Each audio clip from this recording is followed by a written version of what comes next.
grown son, and I actually have a grown son. I forgot about him for a minute. Who lives with autism, and he presents as pretty typical until he's melting down, and then he's yelling and he's pacing. He does talk to himself in public.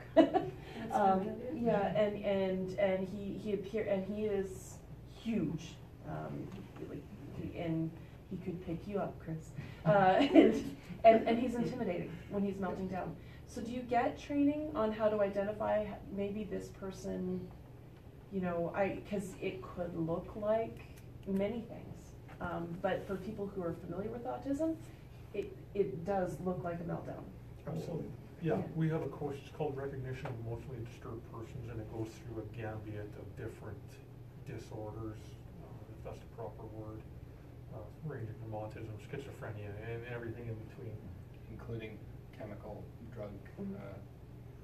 So yes, we do have it. Is it every day? No.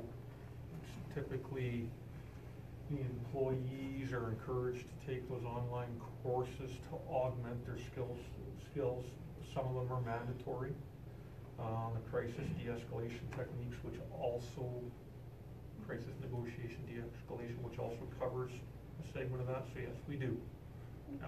And with the Edmonton Police Service in our recruit training, there is like a small segment that they will come in and speak about things like that. Now, is it an in-depth course? No, and is the spectrum of those, like you said, from high functioning to low functioning, all the way in between? No, we don't get an extensive training on that, and our SOAR patrol officers have a minimal. To be fair to them, it's minimal. We're generalists, right? Like, we need to deal with everything out there and have some knowledge on everything, versus we can get into specialized units. Like, we have a bomb unit, and that guy's really good at disabling bombs, right? Me, not so much. I plug my ears and just start picking one. No, I don't really. But at the end of the day, we have our PAC people are highly trained in that. Our zebra people are for children who've been abused, highly trained individuals. I don't have that training because I'm not zebra. I'm a generalist, right? Our general duty, right? So they're a generalist. They get a whole world of information thrown at them in a short period of time. We've got to try and retain all of it. We do have a remedial training, and that always has a negative connotation on it, but it's not meant to. What it means is that a repetition where you can come in and sometimes we'll have our modules that we can put on there. It's a video module that you can watch to refresh your memory on certain things.